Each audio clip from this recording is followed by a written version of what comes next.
Guys, we will get started. Christine, you can get that first, we're close, thank you. All right, welcome to, I believe this is part 5 of listing conversion. Thank you for investing the time to be here. Let's start on the other side of the room today, Ryan. Why is it that you're here in this class today? To learn about listing conversion. Okay, anything more specific? I think it's pretty much the same thing that I've said every time. I really need to add to my tool belt. Okay, I know you're going to show. this is kind of one of those areas that I don't really know squat in. Okay, So really want to, I guess, identify where I'm deficient.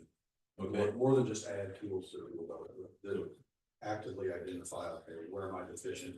And specifically, if something in the seller process that maybe I need to add or move around or take out, something along those lines. okay. So we want to add tools to the tool belt. We do want to do that, as you said, but you're also looking for learning. Basically, you don't know what you don't know, right? So you're looking to fill in some of those gaps. You also hit another key point is when you hear something in class that's not in your current process, what can you immediately do? If you hear it, you're like, man, I really like that. Get in there and add it. Like, don't just write it on a piece of paper, actually jump into your seller process, find where it belongs in there, add a line and plug it in, right? Because that's how we can then provide that same level of service to each and every client that we get every time, because it's in that process. Otherwise, it just stays as a note on paper. So what I hope is, by the end of this year, if I get in and look at each of your all sellers and buyers processes, they're all completely different.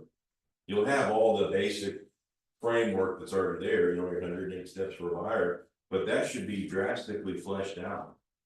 With, I heard this on a webinar, I heard this at a conference, this was said in class, this was during a mastermind, I really liked that idea and I plugged it in.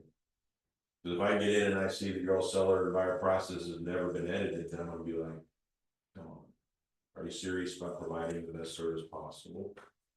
Okay, Christina, what are you looking for? I think just again, more or less to make sure I'm using the right vocabulary verbiage and solidify my process that I already have in place. Okay, so process today will definitely hit a lot because we're finishing up on the vital activities, so we'll definitely be doing a lot of that. Probably some verbiage will come up, and then later on, I don't know if we'll get to it today, but there will be scripting. And make sure you guys aren't attending the class, but I think most of you are able to make it. Christine, knowing a family town, but go to that YouTube channel, because the class we did Tuesday was a lot of scripting, was it not? I mean, almost the whole class was just scripting with ideas you can add to that objection skill set journal. Okay, so if you miss a class, you can pick those up. And then the key is practicing it and then actually using it. Okay. All right. Megan's not here, so Jeanette, what are you guys looking for? Let's cover word verbiage. Okay, so more dialogue and stuff. Okay. Yeah. Generally, as I'm going through even the vital activities, we'll talk about how to explain those to sellers in ways that matter and ways that make us stand out, because that's the difference, right? My ability to be able to verbalize what it is that I do and why I do it, because that will make you stand out. Because this is about how do you get in front of a seller and impress them so that at the time they're done with meeting with you, they're like, well, yeah, we want to use you. Okay, Harry? I don't know where I'm going. Like, I don't know anything about listing, so I'm starting from scratch. Okay. Yeah. Yep, it'll be, there's a lot to it, so just a little at a time. Michelle? Okay. Okay, so we're looking for confidence in our process, confidence in our dialogue, all right? Robert? I would like to refine my process, make sure that I've got effective, useful steps, internalize it, and be able to not revert back to paper, when my process is solid. Okay, and that'll come with practicing your process, or like the more I do it, the more it becomes internalized, and if we get harder. I still always use the process to make sure I'm staying on track, but I already internalized most of it. Same with my dialogue, it's all sitting on my tool belt, it's internalized, and I can pull it up at a moment's notice to be able to speak it. Yes, Don't be discouraged about getting your listing appointment rescheduled, it's okay. Because what'll happen is your mind will get in there, you're like, man, did I do something wrong? Could I have done something better? And it's like, no, we're gonna put that to the side. They rescheduled with us for Sunday, we're gonna It's go not talk hard about enough. Sunday. Yep, it's not a hard no, so, and even if it's a hard no, we gotta get through all those no's to get to our next yes, so we can't let our day be ruled by emotion or disappointment or discouragement. It's like, nope, that's what happened yesterday, today's a new day, I'm gonna back on my horse and do what I need to do today, and then Sunday, we'll revisit our listing. Okay, well, let's get started. We left off on 27, so we did cover that one, correct? Talking about the feedback from showing agents. Okay, so that's where we ended, so we're gonna pick up here on preparing the weekly update sheet, and really this flows right into 29, which is calling the seller with weekly updates. I cannot overemphasize the importance of this communication with a seller. Okay? One of the biggest complaints that we get from people who have fired their agents or had a bad experience is what? Yeah, communication. Communication is a serious issue. So, to avoid that, what do I need to make sure that I have in my process with my sellers? Scheduled times that I'm going to call them. That is a given. Now, we were coming out of a market where for several years even, we were able to get lazy on that. Because we listed a house and within a week it was sold, sometimes like that very day, and some of that's still happening. We had a house in Pleasant Hill, Keith just listed it, it was, I think it was supposed to go live today, went under contract last night. Now, it wasn't even on the market yet, okay, so we're still seeing some of that, however, that does not alleviate the need for us to have a plan in place on what we're gonna do in the event that doesn't happen. Because yes, we're seeing the market pretty fierce again, but I still need this process. So what does that look like? When it says preparing a weekly update sheet, what does that mean you're going to be doing? What are you getting ready in order to speak to this seller? Could be. I might have some offers. That'd be great if I did. Hopefully from other showings. Okay, I'm actually gonna write this as a list because I think it's important for us to be thinking through this. So one is feedback. Yep, any feedback that we had. Okay. Upcoming steps. Upcoming steps. Okay, so our plan moving forward. Yes.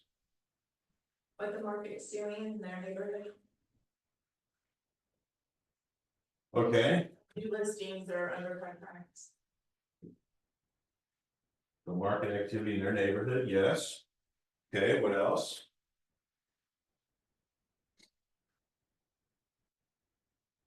What would be helpful to a seller? Because remember, when we call them, we want to provide as much value as we can. We want to be able to reassure them that they're in good hands, right? That our team is moving forward, it's doing what it's supposed to do. So what are some tools or what are some other things that I could utilize? Are we checking the MLS to see how many views and open calls, likes, All right, so Activity. we'll say online activity. Okay, what else? Anything else?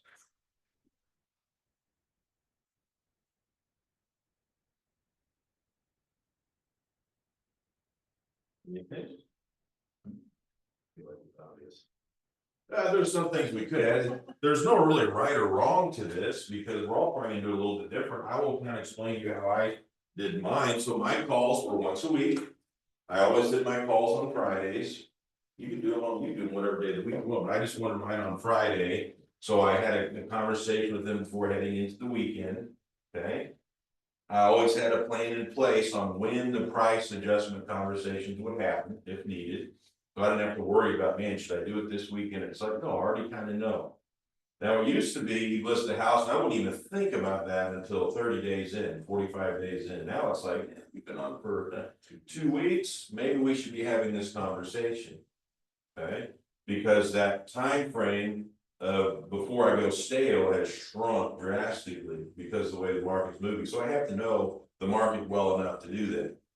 So I would always call on Fridays, but you just need to have, and I'd encourage you guys, maybe you can throw that in on your schedule. You just have a little block added, whatever day of the week you select, whether you have listings or not, you just put it on there. And it's just gonna say seller follow-ups. Like that should be there, just continuous, okay? So I would encourage you to do that. So whenever I called my sellers, the first thing that I would review with them was, what was our showing activity? How did we do this week? Okay, we had 7 showings this week, was able to, secure feedback from 4 of the agents. Because we have it set up where it's gonna automatically request feedback, correct? How many agents are filling that out? I always, I'm probably. We're different than most, yeah, 50%. yeah. To me, it was just professional courtesy, you're gonna fill out feedback, you're gonna make it constructive, it's like, hey, thanks for letting us see. We like these features about the house, our concern was these things. Therefore, my buyers decided, not to pursue it, but thank you so much for letting us see your house. You should be writing that, in my opinion, conversationally to a seller.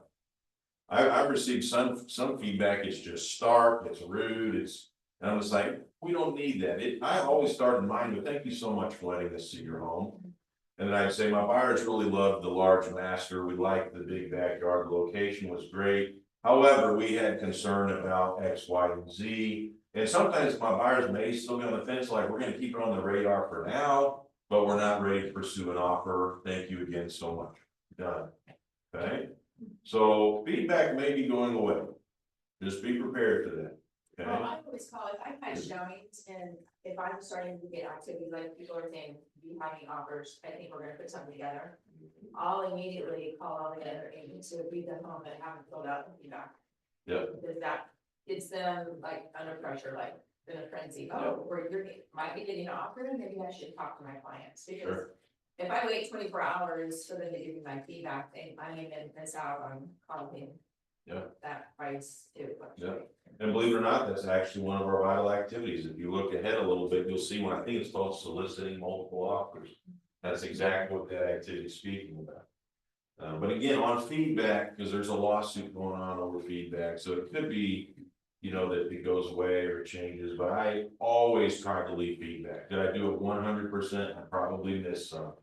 But over the thousands of homes that I've showed, I always try to leave some feedback. Okay? That's the professional thing to do. Not all agents do that. You need to be having that conversation with the seller. I'm gonna do everything I can. I will hit them multiple times. The buyer's agents requesting feedback. I'll do the very best that I can. But just understand, not all agents are created equal. Not all of them are gonna leave me feedback. So set that stage up front with your seller so that you can revert back to that if you're having trouble getting feedback. And they're not upset or put out like, hey, this is kind of like we talked about. I've sent them multiple messages. We'll even call them to seek some feedback if we haven't heard from them. To Christina's point, we'll talk about here in a moment. But that's what we're doing with feedback. So yes, I call them on our weekly updates. We review the showing activity. How many did we have or lack thereof? Did we not have any? And you want to have your broker bay data alongside that, okay? So whenever I'm talking to them about how many showings we had, I want to know at this price point in this area, what was the average number of showings received? Are we in alignment with that or not? Because if I only had 2 showings and the average showing activity in our area at that price is 6, what's that tell me?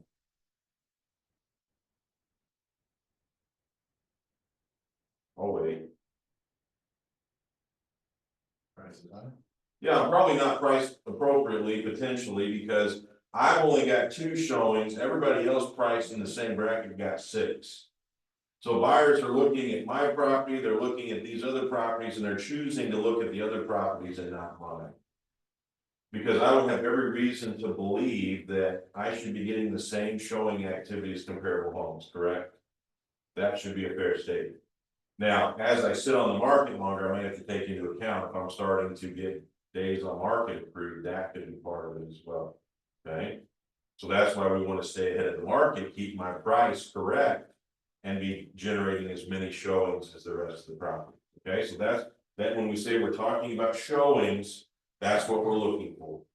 Am I in alignment with what I would expect? If not, we might be having some issues, okay? So that's showing activity, feedback. I don't share every single feedback with my sellers. Again, you will get some that is not helpful, you'll get some that's downright rude.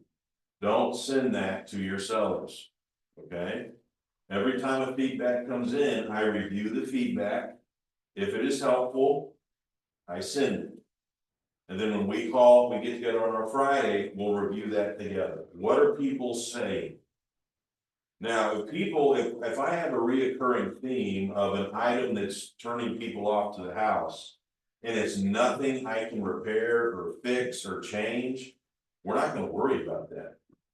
If they're like, we hate the fact that your house has a small bedroom, or whatever it is, like, I can't change it, I can't change the size of my bedroom, okay?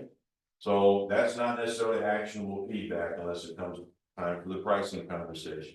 However, if they walk in, they keep saying, man, your house stinks. Is that feedback that's actionable? Yeah, anytime you start to see a trend of feedback about something you can fix, like the house was. All right. What if it stinks? What if they don't like any specific thing? If they don't like it, it's like, okay, that's something we can fix. That is what we discussed during that call with the seller. Okay, we've now had 4 people that have all made a comment about the cat odor in the house. Now, first off, I hope you guys wouldn't list that anyway, right? You're gonna correct that ahead of time. Let's just say we did. Okay, I can then use that feedback to have a conversation with my seller. Maybe we need to consider something in our carpet. What about just putting in an ozone machine? I mean, there's a lot of things we can do. Okay, but then the question comes up in the seller's mind is, did you already know that before you listed? So that comes back to the whole honesty part with our sellers. Make sure you're brutally honest, okay? If you see something in a listing, you know buyers are gonna raise a flag at, have the conversation with the seller up front. Okay, don't do it later down the road. Make sense?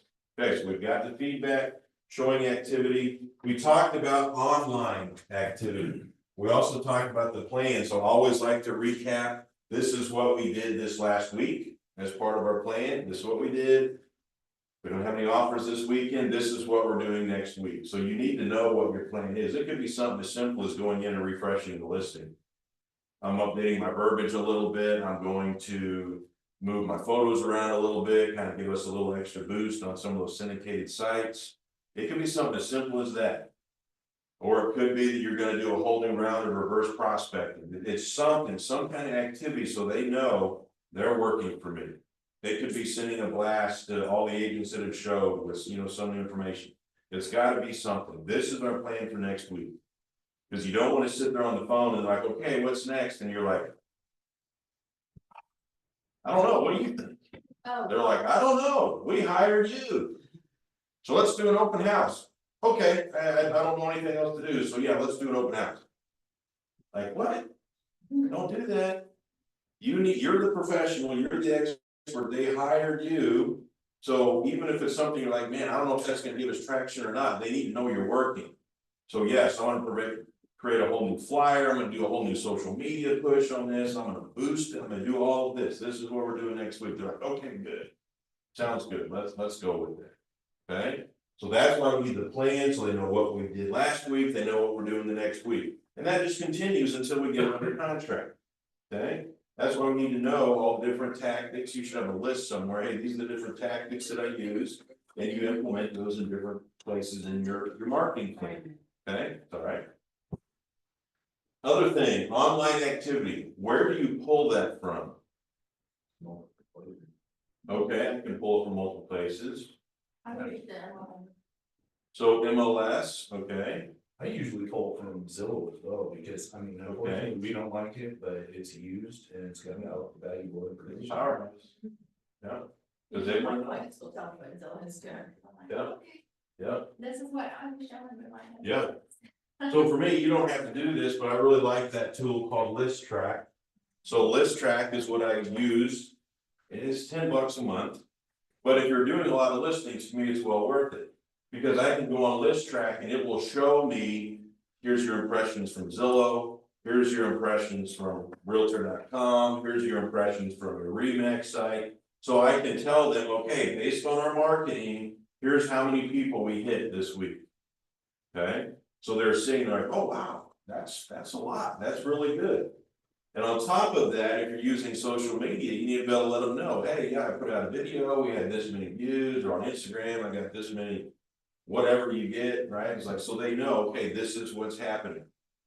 I have it in front of this many thousands of people. I also like to boost them, so I also bring the data from my boost, right? I boosted it, got it in front of 1,700 people. They're like, oh, that's great. Okay, so they just know that all this stuff is happening and you are actively working your tail off to try to find them a buyer. You're not just throwing it in MLS and then sitting back and saying, let's see what happens. You want to talk about making a seller unhappy pretty quick, that'll do it. If you call them a couple times to the weekly updates and they're like, what's next? You're like, well, let's just see what happens. That's gonna make a seller unhappy, all right? So we say all that to simply say, prepare a weekly update sheet. So anytime I called a seller, that wasn't quite my list, but the things I just told you, that was my list. So that was my update sheet. My feedbacks, my broker bay, my list track, my boosting activity. Here's all of this, here's the marketing, and that was the call. So it makes the call very easy, and they start, if they're sitting on the market for a bit and you're getting into this cage with these calls, they know what to expect. Matt's gonna call, we're gonna discuss this, and it makes those calls very easy, and it keeps us as a cohesive team. Because they're like, I'm aware of what's going on, they get to, if they can provide input, I have no problem with that. I say, look, this is what I'm proposing for next week, how do you guys feel about that? If they have an issue with it, or they want something different, we'll have the conversation. Okay, but I always want them fully bought into what's going on. If they're not bought into what's going on, then I have to deal with either the phone calls or the texts. I don't want to deal with it, or what are you doing, or what's going on, or why isn't it selling and all that. I don't want to deal with those. They know, they get to talk to me, that if something comes up, sure, they can reach out, but as a general rule, they talk to me once a week. Unless there's something that needs, if the showing has questions or something, well, other than that, don't bother me, let me work, let me do my thing. I'll get a hold of you Friday, we'll discuss our next steps. Otherwise, the seller will be blowing up your phone. You gotta trust me, they will. You'll be getting texts and calls, you're like, we'll talk on Friday, or Monday, whatever you do. Moving on. There you go. Proactively solicit multiple offers. This goes right back to what Christina was talking about. Yes, you should be doing this as part of your fiduciary responsibility. If you have people that haven't given feedback, I'll blast all of them. I'll just let them know, hey, we got an offer that's in. If you have any interest at all, you need to let me know right away. I let people start showing schedules, like, hey, I'm gonna do everything I can. Is there a way you can move your showing up? You guys are scheduled for tomorrow. Can you come see it today? Come see it today because I've got an offer in hand. We're gonna have to be deciding tonight, first thing in the morning, something like that. So I want to give you every opportunity to get in here. So can you come early? Okay, I agree. So you want to be doing everything you can to try to get them multiple offers. In the event you get multiple offers, does every offer have to be presented? Yes. Yes. Yes, it does. Okay. That can get really challenging if you have 10, 12, 15, 20 offers. All right. So what tool do we immediately go to use for that? Multiple offer spreadsheet. I find that where? Right. In the drive. Where at in the drive? Agent business tools, specifically which folder? Let's see this one. The seller folder. Yeah, you're right. Yeah, the seller. Yeah, go to the seller folder. It will have that multiple offer spreadsheet. Okay. Why do we use that spreadsheet? Simplify. What was it? Quick reference to. Quick reference. Have to keep track of. Yes. Gave us what Yes. term. Yes. What is the best way to let's just say let's say I get 10 offers. Because I think there's 10 spots for offers on it, okay? How do I want to fill that sheet out? Do you do it like chronological order? Do you do it like, how do you guys use that form? I do it as they come in. Okay, So I was wondering on one, and then, I mean, I didn't have a chance when I had my listings to go back in and restructure it, but I think it would be better to put the top one with the best terms at the top. okay, But when I just fill it out by hand, because it's too hard for me sometimes to go in and print it off. to go in and. Yeah, so I'll, I Okay. had a sheet, when I Yeah. had multiple offers, Okay, I would just listen as they came in, so I kind of knew maybe do, expirations for their offer. okay, Because, if I received it first, they only have 24 hours. yeah, So I knew that one's gonna expire first, so I need to make sure we address it. okay. And keep in mind, if you get the multiple offers, what you can do is you can then put out a deadline. Like, hey, we've got multiple offers, it's now Saturday at 5 o'clock, I'll be reviewing at 6. Make sure your expirations match. Because if there's a buyer serious enough, then they're gonna be willing to extend their expiration. Because that's always the fear of the seller, oh, if I don't jump on this right away, I might lose it. Like, you're not gonna lose it, this is what I tell them, I say, this is, I've told sellers this many times, this is the first test of motivation. If this is a buyer that's unwilling to wait the extra 12 hours to have a shot at this house, I'm gonna question their motivation. I want the buyer that's all in, like, yes, we'll wait the 12 hours, we'll do whatever it takes to get this property. Those are the buyers I want, so if that weeds a buyer out, good riddance. They probably would have dropped out off of inspection or something like that, so a seller never needs to have fear of that at all, okay? The way I like to use that sheet was I put my top 3 offers first. That way, when I'm reviewing them all, the strongest 3, whether it's financial or terms, those were the first 3 that I put in. Okay, and then do we need to do the estimated proceed sheet? Yeah. On how many of them? Probably top 3. Okay, All of them? yeah, you don't have to do it on all of them, thank goodness, right? Yeah, so I always would do it on my top 2. Because on that sheet, it gives you 2 columns, so I say, here's my top 2. Okay, so I would do that seller estimated proceed sheet, and then I would see what their net was. And then on the bottom of that multiple offer sheet, on every column, I would write the net of each offer. Okay, because once I get the first one figured out, I only need one really, and then I can compare, okay, this offer will net 4,000 less, write it in, this one will net 7,000 less, I can write it in. So I don't have to do a full sheet for each one of those to be able to give them a net. So I would do the proceed sheet on the top 2, I'd have my top 3 first, and then all the other ones just laid out there, and then at the very bottom, I'd write the net, so you have to present every one. And if I'm doing that offer sheet, it makes it very simple, okay, here's offer 1, here's everything, offer 2, 3, 4, 5, 6, 7. And they say, oh, they're like, oh, that's confusing, which one of them, okay, here's your 2 that net you the most, or here's the ones that have the most preferable terms based off what I know you want. And then I can say, then this offer is 7,000 less, et cetera, et cetera. Does that make sense? That way I don't spend 3 hours presenting offers. I can do this very, very quickly. And remember, by using that sheet, it also triggers in my mind other important things I should be looking at when an offer comes in. It's not just the offer and the terms, but should I also be vetting the agent? Should I be vetting the lender? Yes. So it has on there, who's the agent, who's the lender, that triggers in your mind, okay, I need to look them up. Are they local, are they good, is this lender someone that the agent is comfortable with? All of those questions should be getting asked. So when I'm presenting my multiple offers, I have all of that information at the ready, okay? And you can make all kinds of little notes in there to trigger, oh yeah, I looked this agent up, etc. Right? Check your blacklist, everybody should have a blacklist. If that lender or that agent is on that black list, is that something that we should be sharing?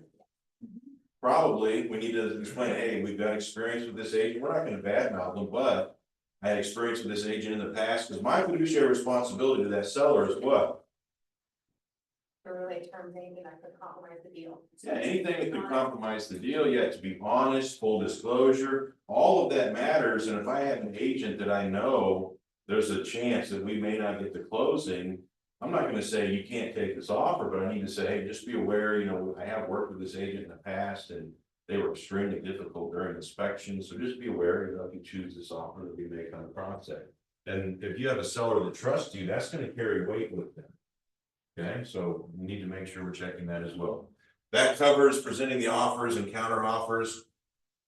Change status in MLS and other websites, yes. Do we go to pendings or show for backups, which is preferable? I'm back at, Why do we like show for backup? other people to still, view the home and give us all their pieces on, the, you know. Can they view a house that's pending? Yes, You can't schedule it through MLS or broker bay, but you probably would go for. but direct call the agent. Yeah. True, all that is true, okay? They can show when pending status, but generally agents will use that as like a really strong deal or something, so. Show for backup is preferable, in my opinion, because to Christina's point, it's very easy, they can still get on and schedule through broker bay.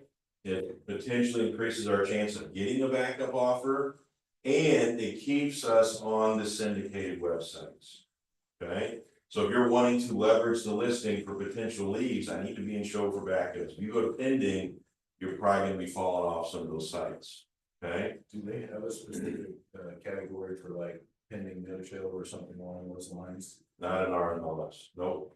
But if your seller's adamant, I don't want any more showings, you can go to pending, okay? Or you can leave it show for backup and have them decline, but you may go to pending. I always encourage my sellers, look, it doesn't hurt anything. You don't have to keep your house show ready, that's okay.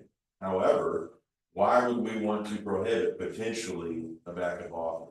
So I always encourage them, let's keep it open. Unless there's health reasons or something like that. Okay, now, what's the con on MLS of going and show for backup? Days on market. Days on market. Days on market are gonna continue to tick. Okay, if I am in pending, it stops. However, I would rather the benefits of the show for backup versus the pending myself, but do what you wish with that. Let's talk about MLS status on contingent offers. We're just talking about this as a team. Let's say I have the seller and we accept a contingency that is box 2. Remember on the contingent form, there's 2 boxes or 2 different paragraphs. Box 1 is what? What's it say in box 1? Where it says it's gonna they're gonna put it on the market within a certain amount of time. Could be, I was thinking box 1 is we're already under contract. Oh. I think you guys double check, but either way. Yeah, I think box 1 says, hey, our house is already under contract, we're through inspections, we're through this, we're through appraisal, we're just waiting to go, like, that's box 1, okay? If you accept an offer that's technically contingent, but it's under box 1, what is your MLS status? I want you guys to remember this, because so many people get this incorrect. What is your status in MLS? Show for backup or pending, okay? What if you accept a contingent offer and it's box 2 that says we'll have our house on the market within 30 days and we want a 3-day kickout? What is your status on MLS? Not active. Not show for backup. What? Nope. That's what it is, contingent. It goes contingent. That is the only time you use contingent status on MLS. Is when it's a box 2. The moment their house goes under contract and we're notified of that, what do I need to do with the MLS status? Change it to show for backup or pending. That is correct. So get that part right, because I see a lot of agents mess that up on their things. Another thing I'll say is it'll say contingent 30 days. Y'all ever seen that? Because we should be showing contingent houses if there's a kick out, let's just be honest. Because I can go in and kick people out, so why would I not be including those in my searches and in my showing? I should be. Because you find when you call the agent, hey, is this a 2-day kick out, or I guess it is. Are you sellers good with that? You good with us kicking this offer out? And they're like, yeah, it's a mediocre offer, so bring it on. I'm like, okay, let's go do it, let's go kick them out, okay? Going with that, what's it just? You got 30 days. Yeah, kick out 30 days. Yeah, that, when it says contingent 30 days, that what the agent did was, is they said, we're contingent for 30 days, meaning we're giving this person, that is not correct. The day is always the kick out. So if it's a 2-day kick out, 3-day kick out, 4-day kick out, it should say contingent 2 days, contingent 3 days. That's putting you on notice on how long the kick out is. Okay, so make sure you got that clarity, especially if you're on the listing side. Okay, And it's not a contract class, I'm not gonna get into pros and cons of how you do that, but just understand that MLS status. I have to have MLS status changed within how much time? 24 hours. It's not 24 hours. How would you say 24 hours in a different way? 1 day. There you go, thank you. A calendar day, yeah. Because it could be you go under contract 8 AM. I don't have to have it by 8 AM the next day. It's midnight the next day. Okay, so I get a calendar day to do this. That is for every MLS status except for which one? Which one gives me more time? Sold. Sold. It's either 10 days or 14 days. I can't remember which it is, but it should be in your process to change. Like that should be your after closing checklist. Just boom, change it immediately. Once that sucker is funded, change it. That is the most common fine we get. Like I kid you not, every month I feel like we're getting a fine from MLS for that $50 for not changing the sold status. Okay, so be careful with that. I hate paying fines to MLS, so be careful with that. Deliver accepted contract to office. How do we deliver our accepted? Do what? Yeah. Hey, you laugh. When I started, you had to put together a whole packet and you would turn it in a box and it would get audited and you'd have a cover sheet on it and it'd all be marked up in red and highlight on everything you had to fix. So that's how it started, like you hand deliver it to this tray for audit, right? Well, everything we do now is going to be what? Dot loop. It's gonna be dot loop. So that's one of your activities. Once I go under contract and your seller process is gonna prompt this, but how quickly do I need to have that submitted? The first and second submission. What's the office policy on this? Come on, guys, right? No, it can be 10. Thank you, Michelle. 10. The office policy is within 10 days, okay? Unless you have like a cash deal that's closing in 2 weeks or something like that, get it in right away. What's our team policy on when we get everything submitted? 7 days. No, it's 48 hours. 48 hours. Yeah, 48 hours. Within 24 hours. Yeah, that's, Yeah. yeah, 48 is what I would like. I want the packet to the title. I want the packet to the lender. I want the dot loop submitted. Like, I just want it done. I don't want any of this hanging around. Now, the problem comes, you guys don't have to worry about it because Cielo will do it, but what if I have a contract and they failed to send me the signed Remax franchise? And that's required, right? So the second submission, it's required. I don't have it. Do I sit around and wait? What do I do? I do what? Let's go get it signed. Yeah, they're refusing. They're not answering. Then I forge it. You could. Listen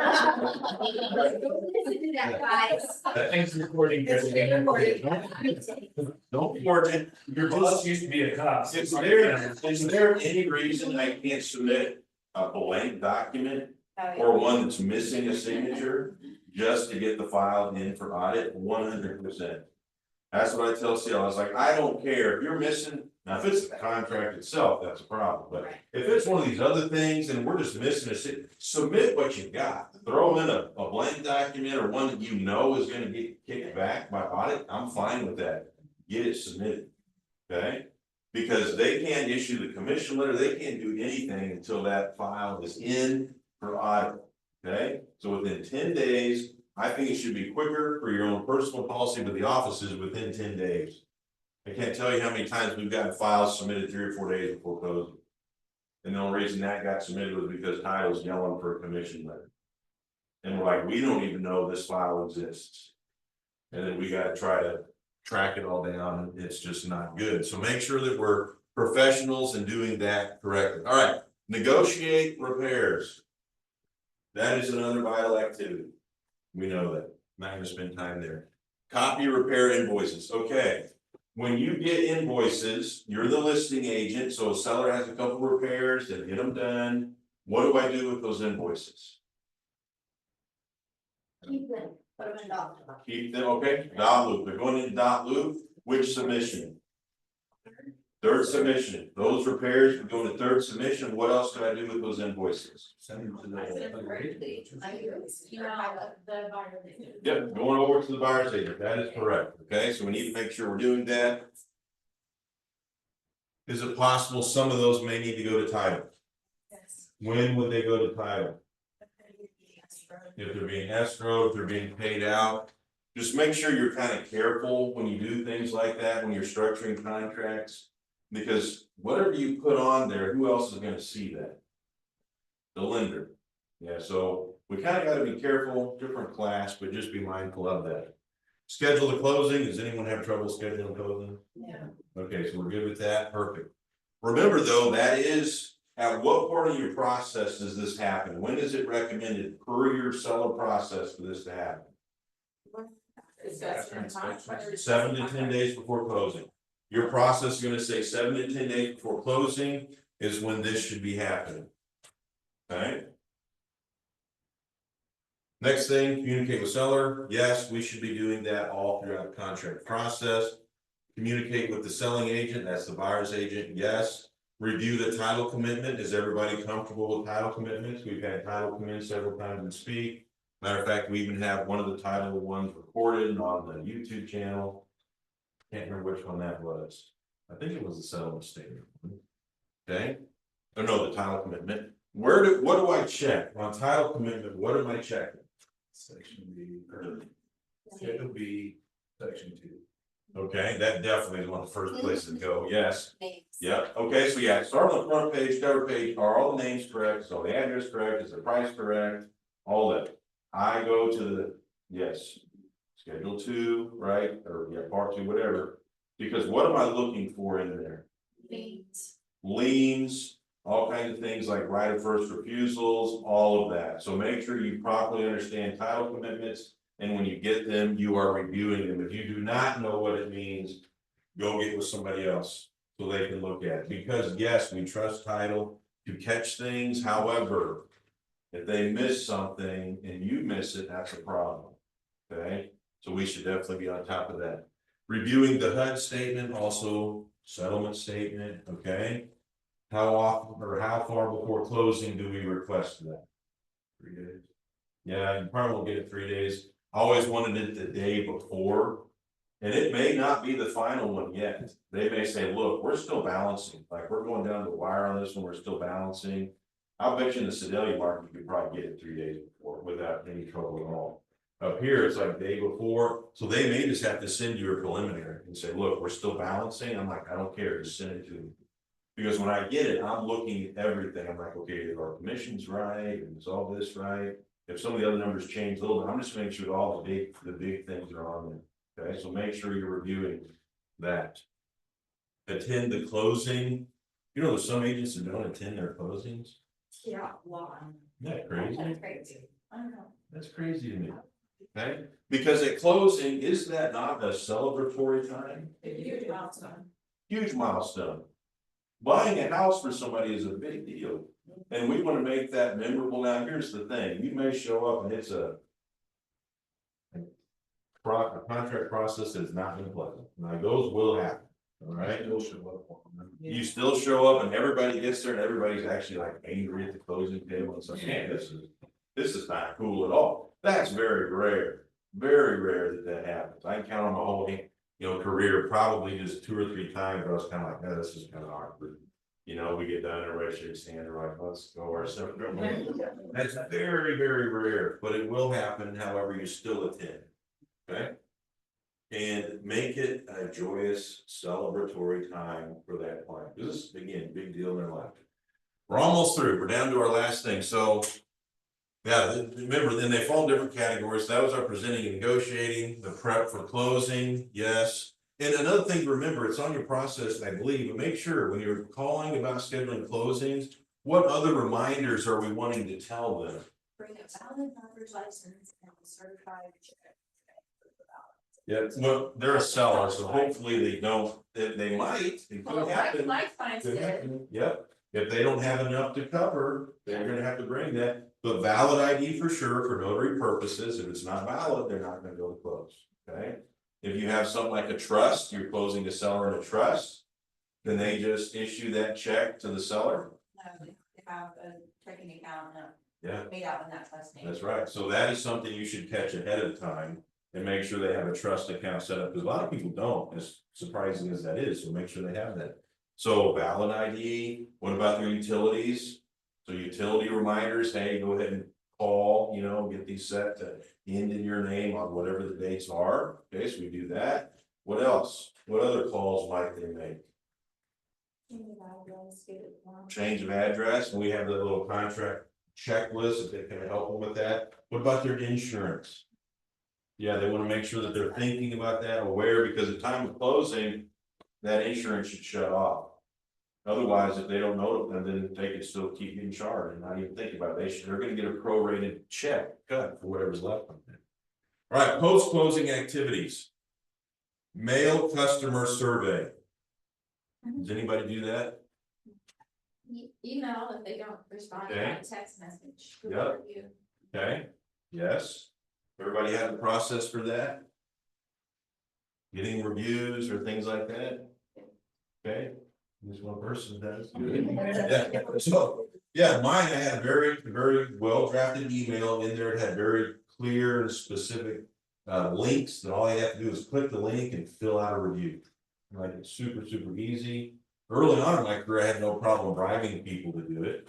Because I'm like, I need reviews, so I'll give you a Starbucks gift card, like if you leave me a review. Because it starts with not just clients, but it's just people that know you, like, hey, if you can leave me a review based on my work ethic, my personality, my honesty, my communication, please do so. Because I want to start getting reviews built up. Because if you get a referral from somebody and they Google you and they see not much on there, not much to back up, are they gonna use you? They may or may not.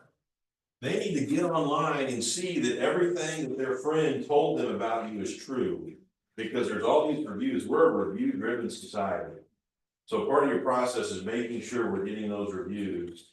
And if there's anything we can improve on, we need to fix it. Don't just keep going down that same path. So you fix it in your process, okay? Change status in MLS, remove from website, yeah, all that happens for us, just make sure you do get the sold status in there. Okay, order just sold cards. Anybody using those? Okay, I'm okay with that. The only time I really see a ton of value in those, in my opinion, is when I'm geofarming, because I can send them in there as the evidence of success. Okay? Because I used a lot of just sold, just listed cards, and personally, I did not get a return off of that early on in my career, so just be careful with it. And the reason I say that is I think we have other sources now that are better. Namely social media. I can even do some targeted stuff on social media for just sold. I would encourage you to consider that. What about door knocking the neighbors? I'm Okay. kind of confused on what the point would be of that. Okay. It feels like you pat yourself on the back. Yeah, good question. Okay. So if I'm door knocking neighbors, what strategy does that really kind of fall under? What's your homework nowadays after that's just sold? Okay, yes. Show your experience. in that. Show my experience, yeah, but what do we call that strategy? If this house just sold and I'm gonna go, thank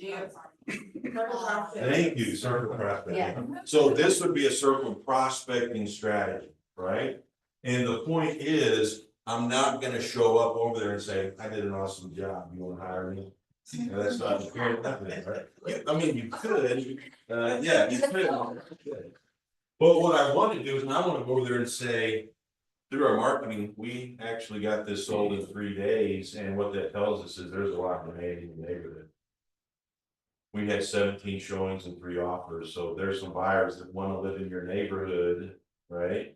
They didn't get this house, so they're looking for another one. I'm just doing them a service, an extra service to them, and I'm going around checking this neighborhood. Have you heard of anyone that's thinking about selling? That's the conversation I'm having. It's not about, hey, I did a great job. It's, hey, there were a lot of buyers that wanted to live here. And I'm doing everything I can to serve them, even to the point of coming out and knocking doors, just asking, has anybody that you've ever heard of considered selling? And you could even use some of the power phrases like, by the way, And we listed that one at 380,000 and it sold for 395. People are. Okay, because you're starting to plant those seeds and you're like, hey, look, if anybody comes to mind, here's my card, call them. And you give them a card, and on that card, it also has a QR code that says free home valuation. And you could even add something on there that says, if you want to do it specific for the strategy, your neighbors just sold a home and could have impacted your value. You want to know what yours is for free, right? That's the purpose of the door knock. It's a very easy conversation to have. You just practice the scripting a little bit. It's not hard, it's not awkward because I'm there for a reason. The door knocking conversations that are hard is when I show up without a real good reason, just like, oh, my broker told me to door knock. So here I am. Yeah, you're praying, they don't answer. You're like, oh, they're not home. And you can say, yeah, check that, I door knock. Okay, that's not what we're talking about. You're intentionally going over there with a purpose of trying to find another house for these buyers. Because we know statistically, every time a house hits a neighborhood, within 30 days, a neighbor's gonna sell. That's true. So somebody else in that neighborhood is going to sell within 30 days. Who's gonna find it? Who are they gonna use? Okay, and what do I have to lose? All I'm doing is spending some money on some business cards and some of my time and sweat equity. Another option would be calling 100 neighbors. You can do that.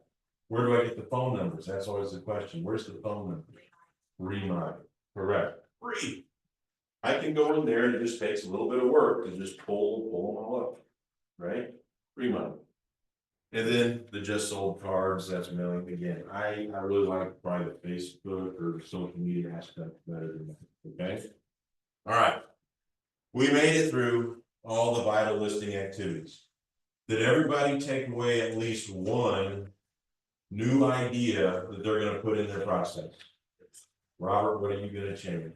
I do believe it will be the kind of like the going out from the closing.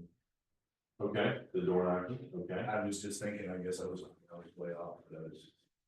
Kind of felt like it was selfish, but I think some value in it. Yeah. Some of the neighborhood not being exposed to it, somebody really. Yeah. Something to knock up under. Yeah. Yeah, because the conversation is easy. It sold really fast. There was a lot of showing, you know, I can leverage whichever piece that I want to show. There's people wanting to work you. Yeah. Unless there goes on for 2 weeks, there's only one showing and they bought it. It's not, all right, but that's not generally what's gonna happen. Okay, so that is something that can be a lead generating option for you. Okay, Michelle, what are you gonna change? I'm doing that, feedback from the agents. Soliciting feedback from agents, yes. You need a process for that. Until they tell us we can't do it, you gotta have a process. And then all that ties into that call with the seller. Like, I can't stress out how important that is. Carrie, what do you think? All of it. I mean, All of I it. don't have a process, so. Okay, you do have a process, it's in your folder. It's Yeah, I just haven't used it yet. Yeah, okay, Megan and Jeanette, The phone number, like on the, for me, phone Okay. numbers, and then closing, walking around, telling them about the house. okay? Okay, so we got some lead gen activity, because that's how we leverage listings, right? And the best part is, it doesn't have to be your listing. It can be the office's listing. Okay, it doesn't have to be yours. You just talk to the listing agent, say, hey, how many showings do you have, what's it like? Because I can do it when it's just listed, I can do it when it just goes under contract, and I can do it when it closes. Those are 3 different opportunities for me to circle prospect. Okay? Christina? I think now that I know I'm gonna have a lot more listings, I'm gonna do the list track. And pay that Okay. coupon for months, so that I can have that, and then ordering, my offers, top 3, and then of course. The geofarming or circle prospecting for the, Okay, door knocking the closest neighbors. okay. Now remember, if you're putting that in your process, there is a commitment to that. We don't just go out and do it once or twice, and when I feel like it, if I'm putting it in, that is a commitment. Okay, Bree? Yes, I would like to do a certain prospecting to find out next listing that's gonna go up in the next 30 days. Okay. Right. Two things kind of interconnected. One is I want to come up with a standard form for the weekly feedback, so, Mm. yeah, I don't miss anything. Yeah. Putting it together, talk to them. And then number two is adding that to my schedule.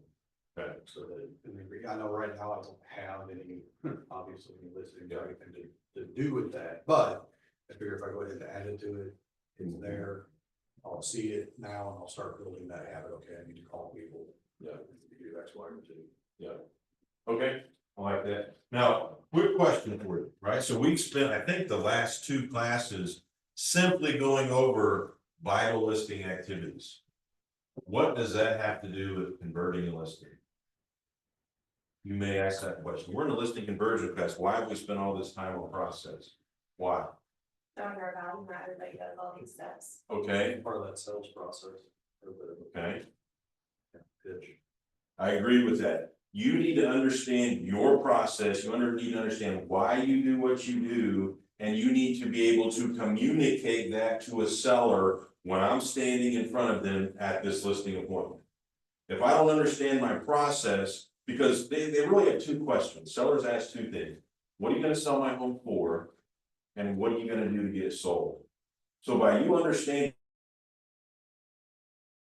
your process, and you're able to answer one of those 2 questions very easily. This is my process. And if you can speak to half of these things intelligently and you can justify why you do them, do you think you're gonna stand out from 2 agents you're competing against? 100%, because understanding the process and all of these steps, these vital activities, is what helps build your confidence to go get in front of a seller and have the conversation. If you don't know what your process is, you're gonna be a nervous wreck. You're like, I hope they don't ask me like what we're gonna do. It's like, no, bring it on, bring those questions on, I'm ready, because I can articulate everything I do and why I do it. Okay, that's what this has to do with conversion. And on top of that, the second aspect with conversion is when they go through your process and they experience this for themselves, what happens? Referrals. Okay, we can get referrals from that because all of this ties into that ultimate fan experience. And when they experience that, they're like, that's amazing. Everything you said during that listing appointment was true. I loved it. It was a great process. You did a great job. I am now a raving fan. I'm not just a satisfied client. I'm a raving fan. I have become a top advocate, which means what? I'm raving about you. I can't wait to tell people about you. Okay? That's what we're looking for. So that's how all of it ties in to conversion. Make sense? Okay, that's all for today. Thank you all for being here. Thank you. My pleasure.